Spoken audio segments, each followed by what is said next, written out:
Alors, Apostolicum Actuositatem, AA, la partie 5, ça s'appelle les dispositions à observer. Le premier paragraphe, ça s'appelle Introduction, mais finalement, c'est un appel à la paix. On sait que parfois, il y a des rivalités entre différents groupes. Les groupes qui cherchent à faire le bien, mais même en paroisse, ça peut avoir une rivalité entre les chevaliers de colon, puis, je sais pas, la chorale, ou les chevaliers de colon, puis tel autre groupe. Jamais dans vos paroisses, je suis certain, mais ça peut arriver. Surtout dans des situations où il y a plusieurs groupes et les ressources sont limitées, qui va réserver quel temps pour quel événement. Et donc, la première chose, un appel à la charité chrétienne entre les groupes. C'est une disposition à observer. Deuxième chose, c'est relation avec la hiérarchie. Qu'on a déjà vu avec les différentes formes de structure. Alors, première chose, c'est appel à la charité.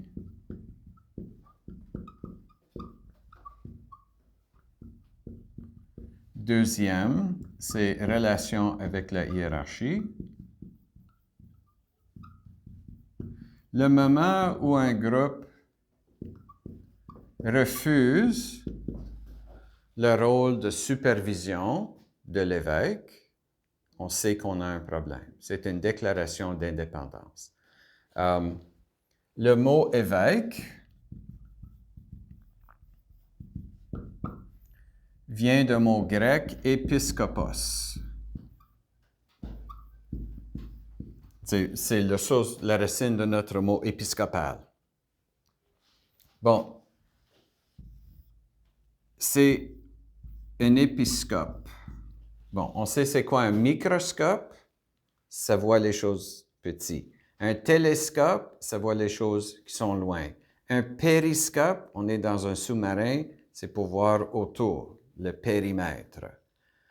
Un épiscope, c'est de voir d'en haut, superviser, vision super.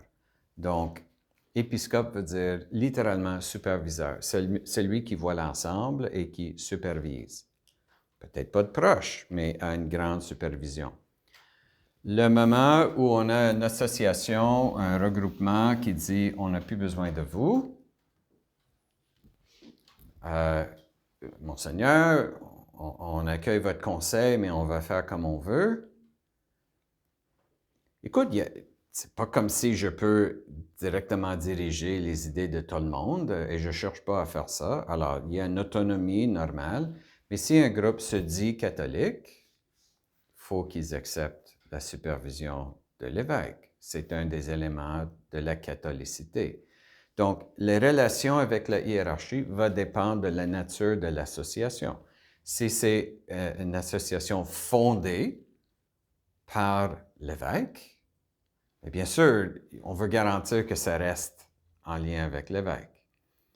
On a parfois des situations où, par exemple, une école ou même une université catholique, ils changent leur charte, leur règlement. Et dans les règlements, bon, l'évêque est nommé le chancelier. Et c'est lui qui préside la graduation. Et c'est lui qui siège au conseil des gouverneurs. Mais il n'a aucun rôle de leadership. Pas vraiment. Il n'y a aucun vrai pouvoir. Seulement une influence. C'est très difficile de dire que ça demeure une université pontificale liée à la souveraine pontife. Alors, vous voyez, c'est ça le défi. On n'a pas besoin que tous les organismes soient comme ça, mais si c'est un groupe qui dit « on agit au nom de l'Église catholique », on porte le brand, la marque de commerce, bien sûr, ça prend un lien plus étroit. Alors, c'est ici, si un groupe dit « nous allons faire de l'enseignement au nom de l'Église catholique », bien, il faut un lien plus étroit. Si on dit que c'est un groupe qui va faire des levées de fonds dans les paroisses, ça prend un lien plus étroit pour superviser l'utilisation des argents. Si c'est un groupe de chapelets qui est formé parmi des gens qui aiment Marie, écoute, on n'a pas besoin de la permission de l'évêque pour prier. Donc, mais parfois, c'est important de dire, même les gens spontanément vont venir vers nous pour dire, un membre de notre groupe dit que la Vierge Marie est apparue dans un pancake dans un restaurant à Texas et on commence à voir Notre-Dame des Galettes, une prière à Notre-Dame des Galettes. Est-ce que c'est légitime, ça? Alors, c'est bon qu'ils viennent discuter avec nous. C'est normal. On n'a pas besoin de toujours une relation juridique. Comme on sait, la loi existe pour les malfaiteurs. Ça existe pour les situations difficiles. Quand tout le monde est de bonne foi, il n'y a pas de problème. Mais quand il y a de l'argent, c'est quoi l'expression? Là où il y a l'homme, il y a de l'hommerie. Ça peut arriver. Alors, relation avec la hiérarchie, c'est un autre paragraphe qui décrit les différents niveaux de relation. La prochaine section, c'est le rôle du clergé. L'aide que le clergé doit apporter. Ça, pour vous, c'est une section intéressante parce que les diacres ne sont pas mentionnés. Pourquoi est-ce que les diacres ne sont pas mentionnés? Parce qu'il n'y avait pas de diacre permanent encore. Les diacres étaient toujours des diacres en vue d'être ordonnés prêtres. Le diaconat permanent, le concile avait ouvert la possibilité à ça, mais ça a été restauré dans l'Église seulement dans les années 70. Et le concile était dans les années 60. Alors, aide apportée par le clergé à l'apostolat des laïcs, c'est-à-dire les évêques, les curés et les autres prêtres du clergé séculier, du clergé régulier. C'est juste évêques et prêtres qui sont mentionnés. Mais vraiment, comme on sait, dans la Bible, c'est les diacres qui avaient cette fonction en premier. Donc, on peut lire ça avec diacre en tête. Ça inclut les prêtres et les évêques, parce que moi, j'étais ordonné diacre aussi. Alors, quand j'accompagne un groupe, c'est une fonction diaconale, pas une fonction épiscopale. Quatrièmement, coordination. J'ai mentionné que parfois il y a des jalousies ou un peu de concurrence entre les groupes. Alors, le Concile propose que chaque diocèse ait un conseil spécial pour regrouper toutes les associations, ou que dans une paroisse, on ait une manière de les regrouper. Souvent, ils sont membres du CPP, par exemple, afin de coordonner leurs efforts, de maintenir des liens entre les gens. Imaginons, dans une paroisse, il y a un groupe qui dit « On ne peut plus, on ne veut plus aller au conseil de paroisse, laisse-nous tranquille, on va faire nos affaires. » On sait tout de suite, dans Danger, Will Robinson, Danger. Okay? On a une difficulté à l'horizon. Alors, le simple fait d'avoir des réunions plates et la volonté d'aller à des rencontres où on ne sait pas toujours sûr qu'est-ce qu'on accomplit, voilà, parfois c'est juste le fait de se rassembler qui indique que tout se roule bien et parfois on a un projet en commun où on peut coordonner. Et ça, c'est beau. Puis finalement, le cinquième disposition, ouverture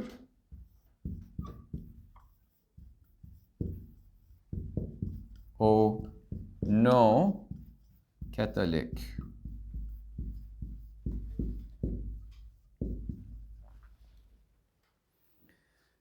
Le patrimoine évangélique commun et le devoir commun qui en résulte de porter un témoignage chrétien recommande et souvent exige la coopération des catholiques avec les autres chrétiens. Est-ce qu'on comprend comment ça, c'était une révolution dans la pensée dans les années 60 pour l'Église catholique? La plus grande Église, plus grande que tous les autres, la plus grande religion parmi toutes les religions déclare « On est prêt à travailler avec les protestants, avec les orthodoxes. » On prend ça pour acquis en 2015, en 2025. En 1965, wow! C'était quelque chose. Encore plus, les valeurs humaines communes réclament aussi de la part des chrétiens qui poursuivent des fins apostoliques une coopération de ce genre avec ceux qui ne professent pas le christianisme mais reconnaissent ces valeurs. Alors, pourquoi est-ce que Catholic Action Montréal a aidé un groupe de femmes musulmanes afghanes? Parce qu'on professait les mêmes valeurs, puis on reconnaissait dans leur but d'aider ces femmes réfugiées, pauvres, simples, on voulait les aider. Et eux, ils ont apporté leur contribution et leur gratitude. Et quand je raconte cette histoire, les gens sont émerveillés. Wow, l'Église catholique est ouverte. Le nombre de fois, les gens m'ont dit, oh mon Seigneur, tu es tellement progressiste. J'étais comme, non, je suis très conservateur. Je veux être uni à l'Église catholique que je connais. Et ça, c'est l'Église catholique qui dit en 1965, il faut faire ça. Alors, je suis très conservateur. Je vis Vatican II. C'est pas Vatican III, je n'invente rien, c'est déjà là. Bien sûr, il faut pas aller peut-être vers ISIS et dire, ou Al-Qaïda et dire comment est-ce qu'on... Parce que l'idée, c'est avec les gens avec lesquels on partage les valeurs. OK. J'ai mentionné ce matin comment il y a des courants chez l'islam où il y a une perspective très différente. C'est difficile de marcher ensemble. Mais pendant la pandémie au Québec, le gouvernement avait fermé toutes les églises et c'était avec des décisions prises comme ça qui ont affecté des communautés religieuses de manière non nécessaire. Par exemple, ils avaient déclaré que, OK, on peut ouvrir les lieux de culte, mais seulement le dimanche matin. Alors, les Juifs ont tous dit, bien, on ne va pas au synagogue le dimanche, c'est le samedi. Et les musulmans ont dit, bien, c'est le vendredi. Est-ce qu'on peut changer la politique pour dire une fois par semaine pour un temps? Personne dans le gouvernement voulait écouter. Alors, il y a un groupe, toutes ces différentes religions sont venus voir les évêques du Québec pour dire, il faut qu'on forme un groupe de pression, un lobby, et on veut que ce soit les évêques du Québec qui soient à la tête de ça. On est prêt à collaborer. Et quand ils ont préparé des documents pour présenter au gouvernement, ils ont insisté que ce soit les évêques du Québec qui le signent. En partie parce que les Juifs orthodoxes ne pouvaient pas mettre leur nom sur le même document que les musulmans plus islamistes. Alors, ils ne pouvaient pas, ce n'était pas acceptable quasiment de se mettre dans la même pièce, mais ils se sont mis dans la même pièce parce qu'ils avaient un intérêt commun. Mais le seul endroit où ils trouvaient quelqu'un pour faire le pont entre tous ces groupes et religions, c'était l'Église catholique. Comment ça se fait que c'était l'Église catholique? C'est parce qu'on vivait Vatican II. Vatican II nous a demandé, et peut-être c'est le rôle d'une Église qui se dit universelle, d'avoir toutes ces relations diplomatiques avec d'autres religions et d'autres églises. Pour les diacres, ça veut dire qu'un élément de votre ministère, c'est de bâtir des liens avec les autres églises, peut-être avec d'autres lieux de culte, d'autres religions. À North Bay, il y a un synagogue très petit, il y a une mosquée très petite. Je les ai visités moi-même, j'ai été très bien reçu. À Sault-Sainte-Marie, il y a la mosquée juste à côté de Precious Blood. Il y a un petit synagogue qui partage un rabbin temps partiel avec un synagogue à l'autre côté du pont. Ici, à Sudbury, il y a aussi le temple sikh, il y a quelques mosquées, il y a une synagogue, il y a un temple hindou. Il y a plus à faire. Mais il y a plus de diacres ici. Peut-être on peut partager, surtout si on a plus de diacres. Mais soyez pas surpris si je vous demande de faire une formation en relation interreligieuse ou en formation interchrétienne, précisément parce qu'un des rôles de l'Église catholique, c'est d'être un lieu de rencontre pour tous ces gens. Souvent, les églises baptistes ou évangéliques ne veulent pas parler à l'Église anglicane ou l'Église unie. Ils trouvent qu'ils sont trop libérales. Et vice-versa, ils trouvent qu'ils sont trop conservateurs, mais ils sont prêts à parler avec les catholiques. Nous sommes le centre. Et curieusement, une Église qui, pendant des siècles, disait « Nous sommes l'Empire chrétien presque », maintenant, grâce à cette humilité de Vatican II, on se trouve au service de tous ces groupes. Chez les Palestiniens, L'université de Bethléem, c'est une université catholique, où la majorité des élèves sont des musulmans. Mais ils viennent là, et les parents qui les envoient là savent qu'ils sont envoyés là parce que c'est un lieu qui n'est pas islamiste. Ils vont courtoyer les gens d'une autre foi et ils vont apprendre à vivre avec. Et les parents choisissent ça pour cette raison. On a ce rôle. OK. Et peut-être je vais vous envoyer des documents parce que vous êtes autodidacte. Alors.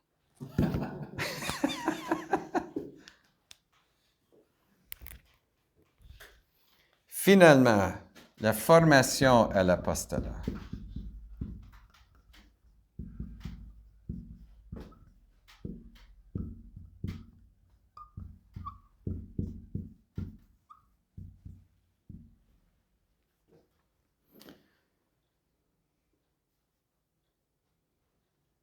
Alors, quels sont les éléments pour être vraiment impliqué? Comment avoir toute l'Église impliquée dans la mission de l'Église? C'est ça la question, parce que l'apostolat, c'est pour tout le monde. Qu'est-ce que le Conseil suggère? Bien sûr, il faut que ça soit adapté aux circonstances diverses des différents pays et le reste. Cette formation à l'apostolat suppose une formation humaine conforme à la personnalité et conditions de la vie de chacun. Donc, il faut que, grâce à une bonne connaissance du monde actuel, doit être un membre bien inséré dans son groupe social, dans la culture qui est la sienne. Si c'est nécessaire pour l'apostolat, c'est nécessaire pour le diaconat. Alors, habituellement, on cherche quelqu'un, pas quelqu'un qui vient, je veux être diacre parce que j'ai pas de talent pour faire autre chose. Je m'excuse, mais non, on cherche des gens qui ont eu une vie professionnelle, des gens avec une certaine stabilité dans leur vie professionnelle, capables d'agir de manière professionnelle. C'est ça le point de départ. L'apostolat dans le monde présume une capacité de servir le monde. Ça peut être un avocat, un CA, un policier, ça peut être un électricien, un charpentier, mais quelqu'un avec un talent pratique capable d'aider. Ça peut être un prof à l'école, etc. Et après ça, ça prend une formation spirituelle. La formation doit être considérée comme le fondement à la condition même de tout apostolat fécond. Voilà pourquoi notre première session, c'était la spiritualité. Parce que pour être dans l'apostolat, il faut être uni au Christ. Sinon, c'est juste travail social. Qu'est-ce que ça dit aussi? Il faut favoriser les relations humaines. Formation en relations humaines. Et c'est pas juste une formation théorique, il faut donner la chance à entrer dans la vie de l'Église et dans l'apostolat par des activités concrètes. C'est pourquoi si quelqu'un demande, par exemple, de devenir diacre, on pose toujours la question, mais qu'est-ce que vous avez fait dans l'apostolat? Comment est-ce que vous êtes impliqué, par exemple, dans votre paroisse? Si quelqu'un dit, bien, jamais été impliqué, je suis toujours allé à la messe, puis je recevais la communion, je retournais, maintenant, tout à coup, je vais devenir diacre. La première chose qu'on va dire, bien, bienvenue dans la formation, mais va t'impliquer. C'est important d'avoir cette pratique. Et finalement, le laïc peut s'insérer profondément activement dans les réalités mêmes de l'ordre temporel. Ça veut dire une autre chose qu'on cherche, parce que le diacre est là pour accompagner l'apostolat. Les critères de l'apostolat sont aussi des critères diaconales. Est-ce que vous êtes impliqué dans le monde autour de vous? Vous êtes membre d'un CA quelque part? Vous êtes impliqué dans un groupe de charité? On aide avec les guignolés de la ville ou quelque chose? On cherche comment on veut apporter la charité du Christ dans notre monde. Par notre profession, bien sûr, mais pour pas juste gagner notre pain, mais pour animer l'ordre temporel. Un diacre, un futur diacre qui dit, bien, j'ai été conseiller municipal pendant un certain nombre d'années. Oh, ça c'est intéressant, c'est une implication. J'étais membre du CA de mon conseil scolaire. C'est intéressant. c'est une implication. Des choses comme ça. Et n'oublions pas, ce sont des postes de leadership. Un diacre est un leader. Pas juste un doer, mais un leader. Alors, ceux qui doivent former les autres à poste-là, ça, c'est toute une suggestion, comment on fait la formation et les moyens à prendre, etc. Quels sont les moyens que ça suggère? Sessions, congrès, récollections, exercices spirituels, rencontres fréquentes, conférences, livres, autodidactes, et commentaires qui permettent d'approfondir la connaissance de l'Écriture sainte et la doctrine catholique. Ça ne mentionne pas YouTube, mais il n'y avait pas de YouTube en 1965. Mais je suis certain qu'ils auraient mentionné YouTube si c'était une option. Donc, ce que nous faisons maintenant, c'est un élément de cette formation. Comme vous voyez, nos 2 heures peuvent devenir tout un cours ou même une série de choses pour voir quels sont les divers champs et possibilités de l'apostolat. Moi, j'ai écrit un document d'à peu près 40 pages là-dessus. C'était mon document de vision quand j'étais à Montréal pour le secteur anglophone, où j'ai séparé ça en toutes sortes de catégories, parce que je cherchais à partir des différents métiers, comment est-ce que l'Évangile peut entrer dans ces métiers. Parfois, c'est évident, un médecin, la bioéthique, la morale, les ingénieurs, peut-être moins évident, les scientifiques, peut-être moins évident, mais il faut dire, il y a beaucoup de gens qui disent, bon, la science, donc on n'a pas besoin de religion. D'autres qui disent, non, non, on voit Dieu dans la création. Alors, c'est possible d'être proche de ça, d'animer ça, et il y a des mouvements comme la messe rouge. La messe rouge, c'est une messe, dans certains lieux, messe annuelle où on invite tous les juges et les avocats. C'est une messe par année pour la profession des juges et des avocats. Il y a la messe bleue pour les polices-pompiers, puis première épaulette. Voilà un autre exemple. Il y a des Gold Mass, la messe d'or, je pense que c'est pour les gens qui travaillent dans les sciences. Donc, l'idée, c'est juste une occasion, mais l'idée, c'est de garder des liens. On ne veut pas que toute une profession devienne séparée de l'Évangile. Et il faut toujours communiquer le message de l'espérance à tous ces différents groupes. Donc, quand les professeurs me demandent d'aller célébrer une messe avec le conseil scolaire, je suis là. C'est la messe de la rentrée ou quelque chose comme ça. Il y a toujours des possibilités.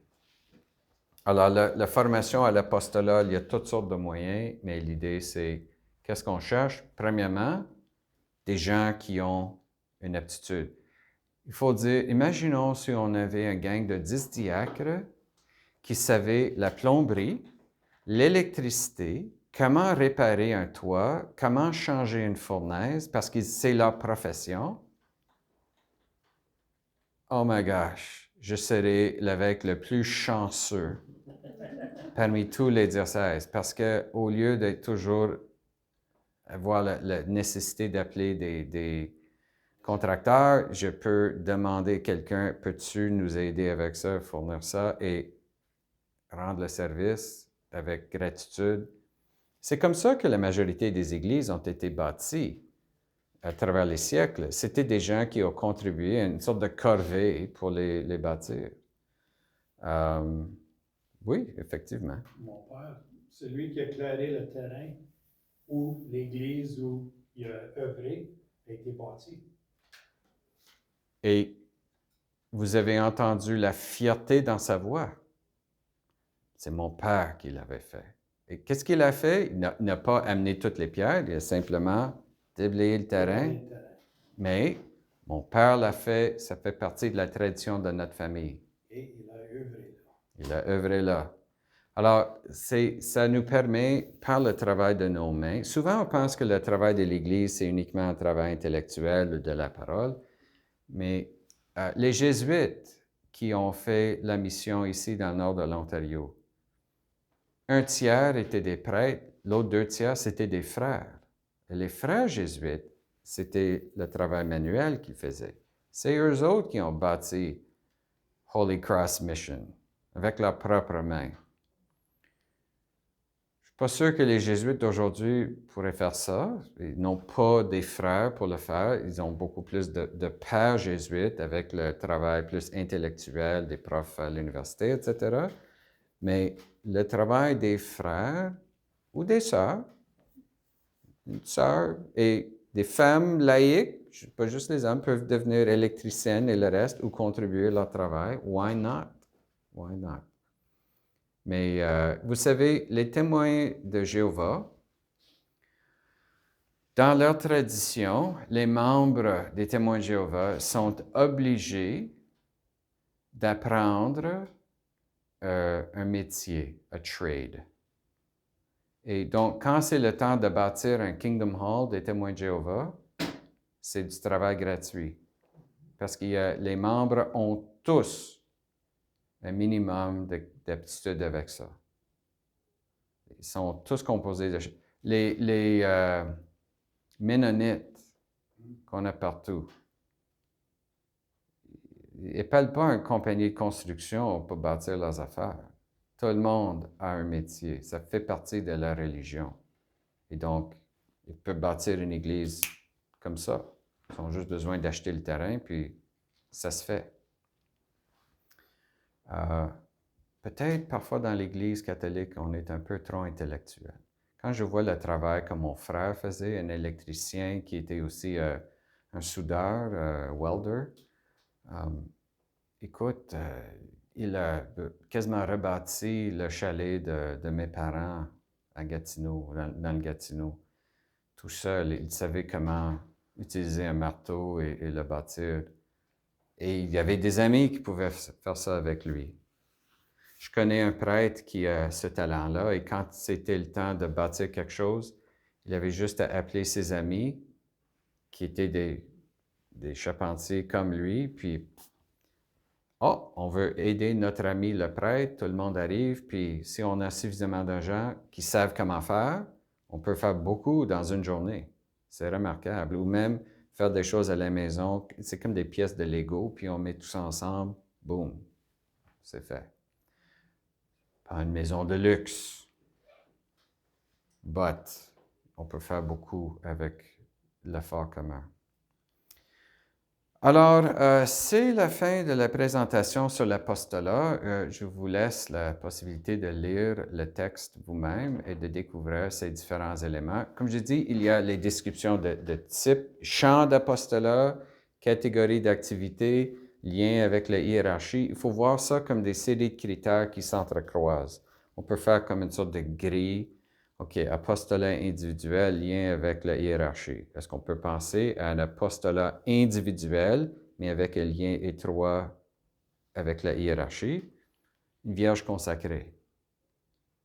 Une femme qui se dédie à la pastorale, à l'apostolat de l'Église, par un vœu. Donc, bien sûr, il y a un lien très étroit. Ce n'est pas tout le monde qui a ça, mais on peut voir les différents types de relations. But I'm tired, so we're stopping there. Ça fait 3 bonnes journées. C'est fermé.